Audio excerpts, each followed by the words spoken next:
সিলেট বিভাগের সবগুলো নির্বাচনী আসনে দলীয় প্রার্থী চূড়ান্ত করেছে বাংলাদেশ জামায়াতে ইসলামী। ত্রয়োদশ জাতীয় সংসদ নির্বাচন সামনে রেখে সিলেট বিভাগের সর্বস্তরের দায়িত্বশীলদের নিয়ে আয়োজিত অনলাইন বৈঠকে ১৯টি আসনের প্রার্থী ঘোষণা করা হয়। গত বৃহস্পতিবার রাতে ওই অনলাইন বৈঠক অনুষ্ঠিত হয়।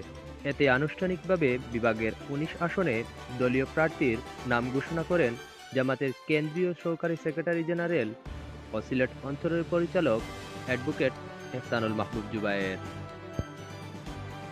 ঘোষিত তালিকা সূত্রে সিলেট জেলার ৬টি সংসদীয় আসনে জামায়াতে ইসলামীর মনোনীত সংসদ সদস্য প্রার্থীরা হচ্ছেন সিলেট সদর উপজেলা ও সিটি কর্পোরেশন এলাকা নিয়ে সিলেট ১ আসনে প্রার্থী হচ্ছেন এহসানুল মাহবুব জুবায়ের নিজেই।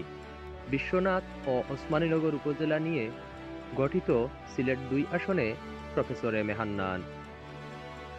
দক্ষিণ সুরমা, বালাগঞ্জ ও ফেসুগঞ্জ উপজেলা নিয়ে গঠিত সিলেট ৩ আসনে মাওলানা লুকমান আহমদ। কোম্পানীগঞ্জ ও গোয়ানঘাট ও জন্তাপুর উপজেলা নিয়ে গঠিত সিলেট ৪ আসনে জয়নাল আবেদীন। জকিগঞ্জ ও কানাইঘাট উপজেলা নিয়ে গঠিত সিলেট ৫ আসনে হাফিজ আনোয়ার হোসেন খান এবং বিয়ানীবাজার ও গোলাপগঞ্জ উপজেলা নিয়ে গঠিত সিলেট ৬ আসনে মোহাম্মদ সেলিম উদ্দিন।